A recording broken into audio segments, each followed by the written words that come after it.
శుభములు తెలియజేస్తాను. ఈ ఉదయకాలం మరి అవకాశం ఇచ్చి వాక్యాన్ని ధ్యానించడానికి దేవుడు ఇచ్చిన అనుమతిని బట్టి మీకు దేవునికి వందనాలు చూపిస్తాను.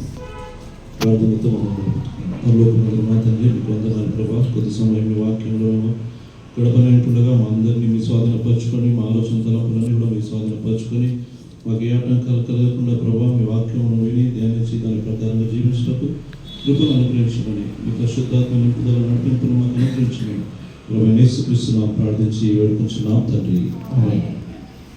మరి న్యూ ఇయర్ అయిపోయింది. మరి ఇది ఎన్నో వారం? ఇది 3వ వారం. మొదటి వారం, 2వ వారం, 3వ వారం. నిజంగా మన జీవితంలో అనేక సందర్భాలు ఉన్నాయి. గత సంవత్సరం అంతా మనం నడిచి ఒక నూతన సంవత్సరానికి దేవుడు మనల్ని నడిపించినందుకు దేవునికి వందనాలు చెల్లిస్తున్నాను. మరి నూతన సంవత్సరంలో సంఘంలో ఆయన సన్నిధిలో ఆయన ముందు మనము ఏవైతే నిర్ణయాలు మనం తీసుకున్నామో, ఏ ఆలోచనలు తీసుకొని మనల్ని ముందుకు కొనసాగాలని దేవుని ముందు మనము ఒక నిబంధన చేసినామో దాన్ని మరొకసారి జ్ఞాపకం చేసుకోవాలని దేవుడు మనల్ని ఈ దినం హెచ్చరిస్తూ ఉన్నాడు. మరి ఫిలిప్పీ 3:13-14 మనం చదువుకుంటే ఎప్పుడు కూడా నేను మొదటిగా చదివిస్తూ ఉంటాను. మరొకసారి మీరు చదవండి. యెషయా 43:18 అది కూడా చదవండి. ఫిలిప్పీ 3:13-14 వచనాలు.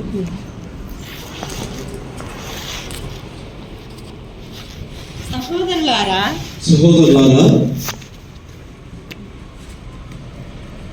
నేను ఇదివరకే పట్టుకొని ఉన్నాను, తలంచుకొనను. అయితే ఒకటి చేయుచున్నాను, వెనుక ఉన్నవి మరచి ముందున్న వాటి కొరకై వేగిరపడుచు క్రీస్తు యేసునందు దేవుని ఉన్నతమైన పిలుపునకు కలుగు బహుమానమును పొందవలనని గురి వద్దకే పరిగెత్తుచున్నాను.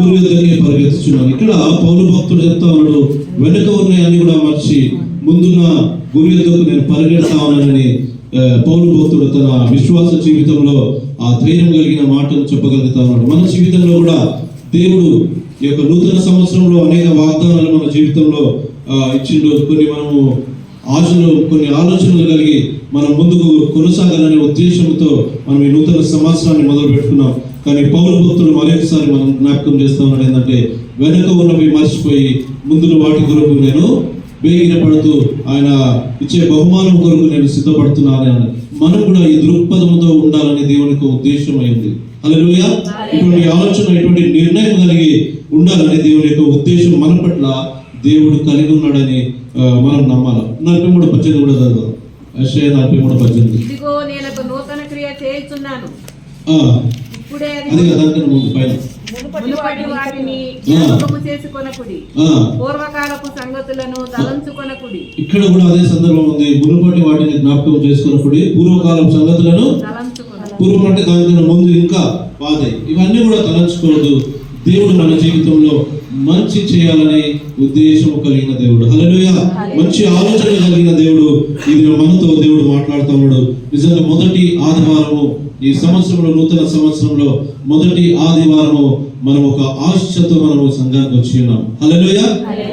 ఒక ఆశ, ఒక నిర్ణయంతో ఈ సంఘానికి వచ్చిన ప్రభా, గత సంవత్సరం అంతా గడిచిపోయింది, కానీ ఈ నూతన సంవత్సరం నా జీవితంలో ఒక కృతజ్ఞతగా చూడాలని ఒక ఆశ ఉంది ప్రభా అని ఆ నిర్ణయంతో వచ్చినామా లేదా సంఘానికి? అవును కదా. దీవెనల ఆశీర్వాదాలు పక్కన పెడితే ప్రభా, గత సంవత్సరం అంతయు అది పక్కన పెట్టి ఈ నూతన సంవత్సరంలో ఇంకా నేను నీకు ఇష్టలుగా ఒక నూతన వ్యక్తిగా జీవించాలనే ఆశతో మనం మొదలు పెట్టుకున్న ఆదివారం. అవును కదా.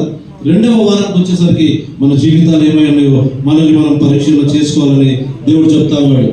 2వ ఆదివారం ఒక నిర్ణయాలు కొన్ని ఉంటాయి మనకు. అవును కదా. మొదటి వారం ఏమో నీ కొరకు బ్రతకాల ప్రభా, ఈ నూతన సంవత్సరం నా జీవితంలో మంచి జరగాలి ప్రభా. ఇప్పుడు ఎవరు సాక్ష్యం చెప్పింది కదా, ఎవరు రమీల సిస్టర్ సాక్ష్యం చెప్పిందాం. గత సంవత్సరం అంతా మంచి జరిగింది, సంతోషంగా, హృదయపూర్వకంగా సంతోషంగా చెప్పింది. ఈ సంవత్సరం కూడా అట్లనే ఉండాలని నేను ప్రార్థన చేయండి, నేను కూడా అనుకుంటున్నాను. అటువంటి నిర్ణయాలతో మనం 2వ ఆదివారంలో మనం ప్రవేశం చేసినాం. అవును కదా.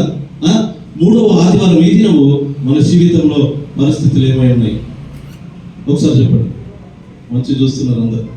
2 అయితే చెప్పినా కరెక్ట్నా? 3వ ఆదివారం ఈ దినం మన ఆలోచనలు ఏమై ఉన్నాయి?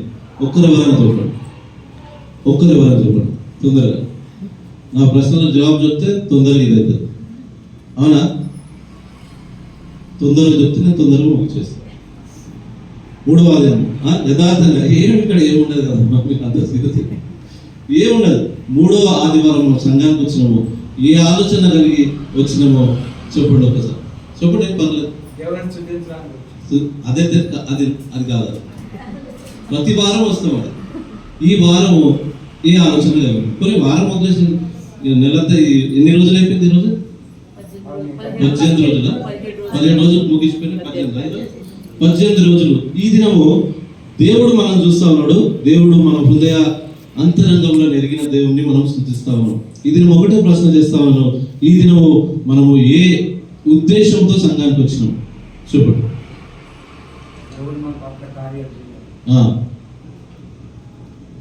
ఇంకా దేవుని స్తుతించడం మన స్వార్థం, మన పట్ల కార్యం చేయాలని రావడం మన స్వార్థం. అవునా? అవును కదా? స్తుతిస్తే దేవుడు మనల్ని ఆశీర్వదిస్తాడు. నాతో మాట్లాడాలి అది మంచిది. అది ప్రతి దినము అది మన ఉద్దేశమై ఉండాలి. ఇంకా ఎదగాలి. మంచి మంచి ప్రశ్నలే, కానీ నా దగ్గరకు వస్తలేదు.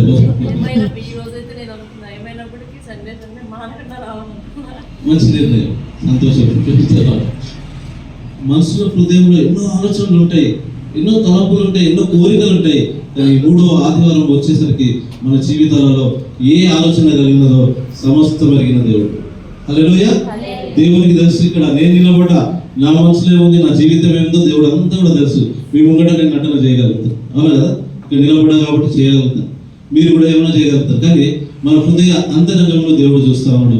ఈ దినము ఒక ఆలోచన నాకు వచ్చింది, నేను మీకు చెప్తా ఉన్నాను. ఏంటంటే నిజంగా నూతన సంవత్సరంలో నేను తీసుకున్న నిర్ణయాలు, నేను తీసుకున్న ఆ ఉద్దేశాలు దాంట్లో నిలబడగలుగుతున్నాను లేదా?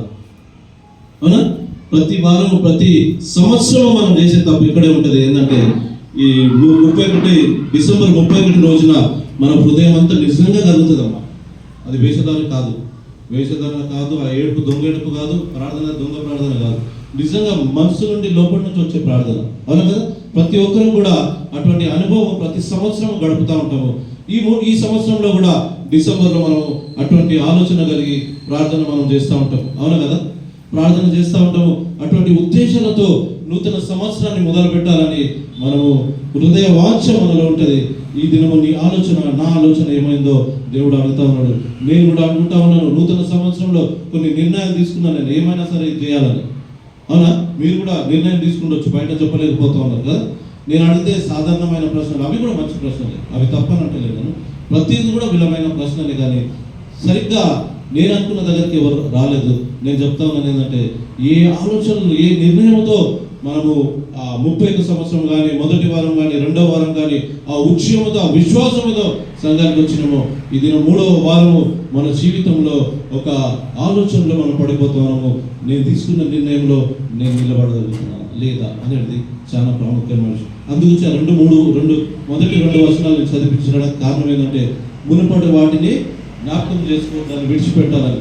మనం కూడా ఈ దినం అటువంటి ఉద్దేశం కలిగినట్లయితే దేవుడు మరొకసారి వాక్యంతో మనల్ని ఈ దినం ధైర్యపరచబోతా ఉన్నాడు, మనల్ని బలపరచబోతా ఉన్నాడు. ఆయన మన జీవితంలో చేస్తున్న కార్యాలను మనకు వివరించబోతా ఉన్నాడు. హల్లెలూయా. మరి ఈ దినం కూడా ఆ 3 వారంలో మనకు ఆలోచన మీకు రాకపోవచ్చు, నాకైతే వచ్చింది. ఇంకా మీకు ఇప్పుడు రాకపోయినా ముందు కొన్ని పరిస్థితులు ఎదురైనప్పుడు నిజంగా ప్రభా, నేను ఆ రోజు మీ మనసులో కూడా కాదు, మనసులో మనం ఒప్పుకుంటాం కదా, మనసులో ఆ రోజు ఏడ్చుకుంటూ అన్నిటి ప్రార్థన 30% మనం చేస్తూ ఉంటాం. అది నిజమైన దేవుని ఎదురుగా మనం చేసిన నిబంధన. హల్లెలూయా. ఆ నిబంధనను మనము మర్చిపోయినామా, లేదంటే ఆ నిబంధనలో మనం నిలబడలేకపోతా ఉన్నామా అనే ఒక ఆలోచన మనకు రావచ్చు. ఈ దినం నాకు వచ్చింది, రేపటి దినం మీకు రావచ్చు, 2 నెలల తర్వాత ఇంకెవరికైనా రావచ్చు.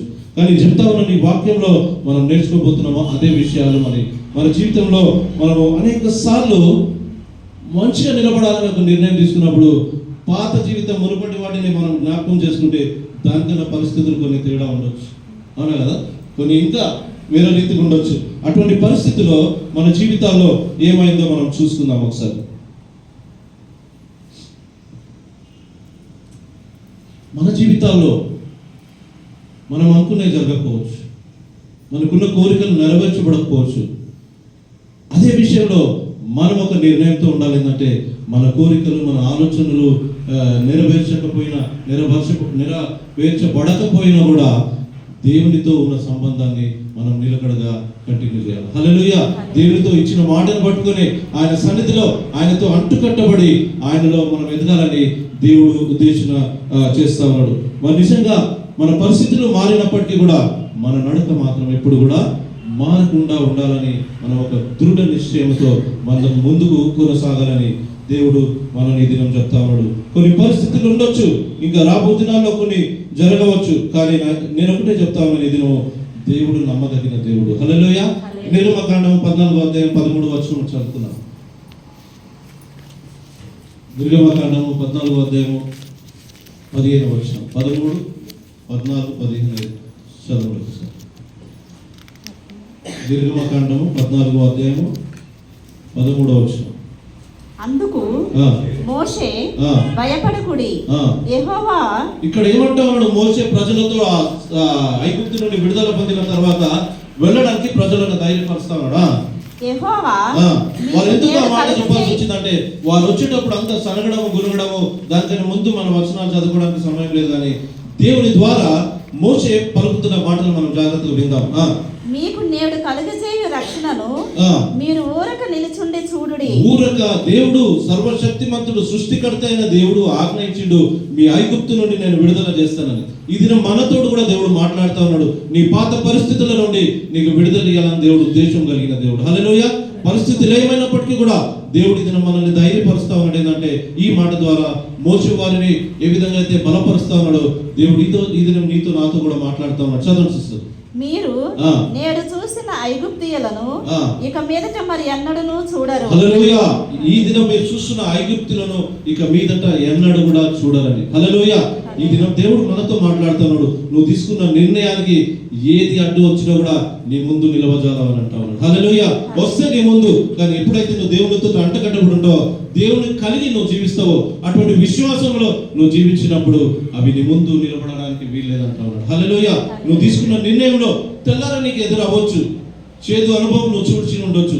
ఈ 18 దినాల్లో కొన్ని చేదు అనుభవాలు మనం అందరం కూడా కొన్ని అనుభవించిండొచ్చు.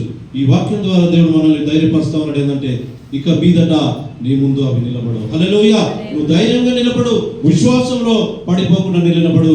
దేవుడు ఇచ్చిన వాగ్దానము నీ జీవితంలో 100%గా నెరవేర్చబడుతుంది. హల్లెలూయా. మనం ఆశ కొద్దీ మనకున్న మనిషి ఆలోచనలు కాదు, కానీ దేవుడు నిజంగా తన సొంతగా నీకు ఇచ్చిన వాగ్దానం ఖచ్చితంగా నెరవేర్చే దేవుడు. హల్లెలూయా. ఆయన నిజంగా ఆత్మ ప్రేరేపణతోటి నీకు ధైర్యం కలిగిన వాగ్దానాలు దేవుడు నమ్మదగిన దేవుడుగా నీ జీవితంలో నెరవేర్చడానికి దేవుడు ఎల్లప్పుడూ కూడా సిద్ధం ఉంటాడు. చదవండి సిస్టర్. అయిపోయింది అది. యెహోవా మీ పక్షమున యుద్ధము చేయును, మీరు ఊరకయే ఉండవలనని. మనకు వస్తే పరిస్థితులు, కానీ ఏమంటా ఉంటుంది ఈ వాక్యం అంటే మన పక్షముగా దేవుడు యుద్ధం చేస్తాడంట. హల్లెలూయా. మన పక్షముగా దేవుడు యుద్ధం చేయడానికి సిద్ధంగా ఉన్నాడు. కానీ ఎప్పుడైతే మనం దేవుని విడిచి మన ఆలోచనలు మన స్వబుద్ధిని ఆధారం చేసుకుంటే దేవుడు కూడా అక్కడ ఏమీ చేయలేని పరిస్థితి ఉంటుంది. ఈ దినం నూతన సంవత్సరంలో మనం తీసుకున్న నిర్ణయాలలో మనం నిలబడాలంటే మన యుద్ధాలు దేవుడు చేస్తాడని నమ్మాలా. హల్లెలూయా. దేవుడు చెప్తున్న ప్రతి మాట మన జీవితంలో నెరవేర్స్తాడని విశ్వసించాలా అని దేవుడు మనల్ని హెచ్చరిస్తా ఉన్నాడు. ఈ దినం నుండి ఇక ఎన్నడూ కూడా ఐగుప్తు నీ ముందు కనబడరంటావు. నీ పరిస్థితులు కూడా ఉంటాయి, కానీ ఎప్పుడైతే దేవుని కలిగి ఉంటావో అవన్నీ కూడా తొలగిపోతాయి అంట. హల్లెలూయా. ఆ మాటకు అర్థం ఏంటంటే ఇక నీకు ఏం రావని కాదు, కానీ నీ ముందు కూడా ఏమైనా వచ్చినా కూడా నీ ముందు వచ్చి నిలబడవు. హల్లెలూయా. నీ పరిస్థితులు, నిన్ను కృంగదీసే పరిస్థితులు నీ ముందు నిలబడవని దేవుడు చెప్తా ఉన్నాడు. హల్లెలూయా. నిజంగా మనుషులు చాలా మంది కొన్ని పరిస్థితులలో మనల్ని కృంగజేస్తూ ఉంటారు కదా, అవును కదా. ఎప్పుడైతే మనము ప్రార్థనలో మనం గడుపుతూ ఉంటామో, ఎప్పుడైతే దేవునికి మనం చెప్తామో దేవుడు ఖచ్చితంగా చేస్తాడు. అవునా. మా జీవితంలో అనేక సంబంధాలు జరిగినాయి, మీ జీవితాలలో కూడా ప్రార్థన చేసినప్పుడు అద్భుతాలు అటువంటివి జరిగినాయి. అవునా కదా. అవునా. మనం కొట్లాడి వాళ్ళని జయం అందుకునే కన్నా ప్రార్థనలో మనము ముందుకు కొనసాగితే ఆ గొప్ప విజయం ఉంటుంది. హల్లెలూయా. అయితే ఈ యొక్క విషయంలో మనం ఒకటి నేర్చుకోవాల్సిన విషయం ఏంటంటే డానియల్ గ్రంథానికి మనం వెళ్ళిపోదాం.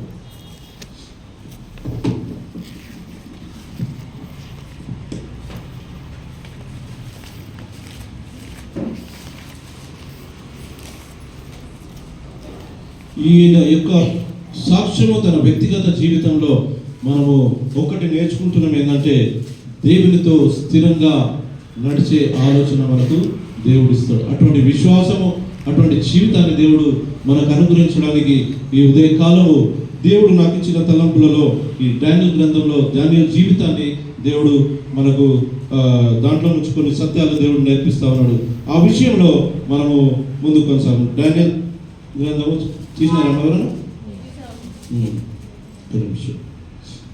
ఒకటి చదువు.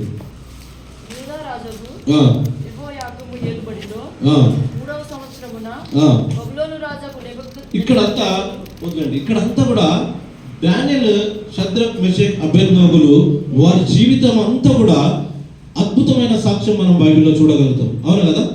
వారి అనేక సార్లు మీరు విన్నారు, నేను విన్నా, నేను బోధించిన అనేక సార్లు మనం విన్నాము. వీరి జీవితాలలో అనేక పాఠాలు మన జీవితంలో నేర్చుకోవచ్చు. ఈ డానియేలు, ఈ నలుగురు కూడా బబులోను పోయిన తర్వాత ఆత్మీయంగా ఎదిగిన బిడ్డలే. హల్లెలూయా. అక్కడ ఉన్న పరిస్థితిని బట్టి దేవునితో అంటుకట్టబడిన బిడ్డలే. బబులోను దేశానికి పోయినాకనే వారి ఆత్మీయ జీవితం ఎదిగినట్లుగా మనం చూస్తా ఉన్నాం. హల్లెలూయా. అవునా? అవునా? లేదు,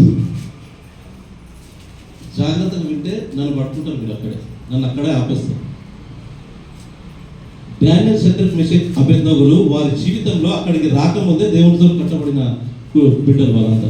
అక్కడ వచ్చి నేర్చుకున్న ఏం లేవు. బబులోను దేశము అన్య దేశం, అవునా కదా? అక్కడ నేర్చుకున్న విశ్వాసం కానీ, అక్కడ నేర్చుకున్న భక్తి కానీ, అక్కడ నేర్చుకున్న దేవుని మీద ఆధారపడిన విషయాలు ఏవి కూడా లేవమ్మా. వారి వ్యక్తిగత జీవితంలో వారి తల్లిదండ్రులు నేర్పించిన అదంతా కూడా అక్కడ రాయబడలేదు, కానీ వారి విశ్వాసం మొదటి నుంచే ఉంది. కాబట్టి ఆ డానియేలు ఆ యొక్క నలుగురు జీవితంలో మనము గమనిస్తే ఒక ఏమంటారు, బానిసగా పోయిన బిడ్డగా మనం చూస్తాము. ఇది నీకు నాకు కూడా అటువంటి పరిస్థితి నాకు నీకు దేవుడు పెట్టలేదమ్మా. ఏ ఒత్తిడిలో కూడా మన అధికారులైనా, మనం ఉద్యోగాలు చేస్తున్న వారైనా కూడా మనల్ని బానిసగా పెట్టుకోలేదమ్మా. అవును కదా? ఎక్కడైనా దేవుడు మనల్ని హెచ్చించి ఘనపరిచే పరిస్థితులు మనకు దేవుడు ఇచ్చిండు. ఎక్కడైనా మనల్ని ఉన్నతమైన స్థితిలోనే పెట్టిండు. ఎంతమంది ఇక్కడైతే ఉద్యోగాలు చేస్తామో ఎవ్వరు కూడా నీచంగా పని చేస్తలేరు అక్కడ. అవునా కదా? అవునా? ఒత్తిడి, బానిసత్వంలో ఎవరు కూడా మనము పని చేయకుండా ఉన్నామంటే కారణం ఏంటంటే ఆయన యొక్క ఉన్నతమైన కృప, ఆయన యొక్క దయ, ఆయన యొక్క కనికరమును బట్టి మనల్ని దేవుడు అంతగా హెచ్చిస్తూ వస్తా ఉన్నాడు. డానియేలు జీవితంలో కూడా అదే జరుగుతూ ఉంది. చదవండి 1:8 మనం చదువుకుందాం. రాజు భుజించు భోజనము చేయు ద్రాక్షారసమును పుచ్చుకొని నన్ను అపవిత్రపరచుకొనకూడదని దానియేలు ఉద్దేశించి తాను అపవిత్రుడు కాకుండానట్లు వాటిని పుచ్చుకొనకుండా సెలవిమ్మని నపుంసకుల అధిపతిని వేడుకొనగా దేవుడు నపుంసకుల అధిపతి దృష్టికి దానియేలునకు కృపా కటాక్షము నందన అనుగ్రహించాడు. ఇక్కడ పోతు వాళ్ళకు ఒక ఎదురైంది మంచి విశ్వాసంతో ఉన్న బిడ్డలకు. అవునా? దేవునితో ఎప్పుడు కూడా అంటుకట్టబడి ప్రార్థన జీవితంలో, వ్యక్తిగత జీవితంలో వారు నిష్ట కలిగిన ప్రజలుగా ఉన్నారు. వారికి వారి జీవితంలో మొదటి అనుభవం ఏంటంటే బానిసగా చెరపట్టబడిన పరిస్థితులు వారు చూస్తూ ఉన్నారు. అయినప్పటికీ కూడా వారి విశ్వాసం తొలగిపోకుండా, వారి వ్యక్తిగత జీవితము మారకుండా ఆ ధైర్యంతో ముందుకు కొనసాగింది. వారి జీవితంలో రాజు ఆజ్ఞ అంటే అది మామూలు విషయం అమ్మా కాదు కదా? రాజు ఆజ్ఞ అంటే భయంకరమైన విషయం. అది దాన్ని తిరస్కరించేటువంటి ఎవడు కూడా బ్రతికి ఉండలేడు భూమి మీద. అవునా? అటువంటి పరిస్థితి, అటువంటి అగ్ని పరీక్ష తన జీవితంలో వచ్చింది, డానియేలు జీవితంలో. మన జీవితంలో కూడా అనేక సందర్భాల్లో మనం అనుకున్నప్పుడు, కొన్ని పరిస్థితులు వచ్చినప్పుడు ఈ గ్రంథంలో ఈ వ్యక్తి ఏ విధంగా అయితే ఎదుర్కొన్నాడో ఈ దినం దేవుడు నిన్ను నన్ను కూడా ధైర్యపరుస్తా ఉన్నాడు. నీ ముందు వచ్చిన సమస్యలలో ఈ విధంగా నిలబడాలని నిన్ను నన్ను కూడా దేవుడు ఈ ఉదయకాలంలో హెచ్చరిస్తా ఉన్నాడు. చదవండి. అయితే ఇక్కడ ఏమంటున్నాడంటే మొదటిదిగా రాజు యొక్క ఆజ్ఞ భయంకరమైన ఆజ్ఞ. అవునా? రెండవది రాజు యొక్క ఒత్తిడి చాలా భయంకరంగా ఉంటుంది. దాని నుంచి తప్పించుకునే ఇది ఎక్కడ కూడా లేదు. ఇంకొకటి ఏంటంటే ఆ డానియేలుకి ఉన్న పరిస్థితులు ఏంటంటే తోబుట్టులు లేరమ్మా. అవునా కదా? మనం ఎంత పెద్దగా అయిపోయినాక కూడా మమ్మీ డాడీల మీద ఆశ ఉంటుంది కదా, ప్రేమ ఉంటుంది, ఆ ప్రాణం కొట్టుకుంటూ ఉంటుంది కదా. అన్నీ ఉన్నప్పటికీ కూడా మనం దేవుళ్ళో నిలబడలేకపోతా ఉన్నాం. కారణం ఏంది? మనం ఆ నిర్ణయంలో నిలబడలేకపోతాం. డానియేలు ఒక నిర్ణయం తీసుకున్నది ఏంటంటే ఏదైనా నాకు ముందు రాని, కానీ దేవునికి నేను వ్యతిరేకంగా ఏది కూడా తన హృదయంలో నిర్ణయం చేసుకున్నాడంట. ఈ దినము నీవు నేను కూడా అనేక సందర్భాల్లో మనం ప్రార్థన చేస్తాము, కన్నిటి ప్రార్థన చేస్తాము, అన్ని సంఘానికి వెళ్తాం, అనేక పరిస్థితులు మనం దేవుని ముందు మనం ఒప్పుకుంటా ఉంటాం. కానీ ఈ దినము మనం చేయవలసిన నిర్ణయం ఏంటంటే హృదయంలో మనం నిర్ణయం చేసుకోవాలంట. అవునా? ఈ కొన్ని పరిస్థితులు ఈ హృదయంలో నిర్ణయం చేసుకునేది ఈ లోకానుసారమైన జీవితం కొరకు మనం అందరం కూడా చేసుకుంటాం కదా. అవునా? నేను అనుకునే సాధించాలని అనుకుంటామా లేదా? అది కూడా హృదయంలో నిర్ణయమే. అవునా? చేస్తామా లేదా? యథార్థంగా అందరం కూడా చేస్తాం. భార్యలు కానీ భర్తలు కానీ నేను అనుకున్నది జరగాలని మనము హృదయంలో నిర్ణయం చేసుకుంటాము, అది జరిగిస్తాం ముందు. అవునా? ఇక్కడ దేవుడు మనతో చెప్తా ఉన్నాడు ఏంటంటే దేవుని కొరకు నిలబడాలనే నిర్ణయంతో ముందుకు కొనసాగాలి. నూతన సంవత్సరంలో నీకు వస్తున్న ప్రతి పరిస్థితులు ఏమైనప్పటికీ కూడా నీ హృదయంలో నిర్ణయించుకోవాలి. దేవా 31st నైట్ నీ ముందు నేను ఒక మాట ఇచ్చిన, నీతో ఒక నూతన నిబంధన చేసుకున్నా ప్రభా, నా జీవితం నేను మార్చుకుంటా, నీ కొరకు సాక్షిగా బ్రతుకుతా అనే ఒక ఆలోచన, ఆ యొక్క నిర్ణయం, ఆ నిబంధన నీతో చేసుకున్నాను ప్రభా. అటువంటి ఆలోచన దానియేలు వంటి జీవితం నాకు అనుగ్రహించు ప్రభా. అటువంటి పరిస్థితులు వచ్చినప్పటికీ కూడా నా హృదయంలో నిర్ణయించుకోవాలి ఏంటంటే నేను 31st నేను మనుషులకు మాట ఇవ్వలేదు. జీవం కలిగిన దేవుడు, సృష్టికర్త అయిన దేవుడు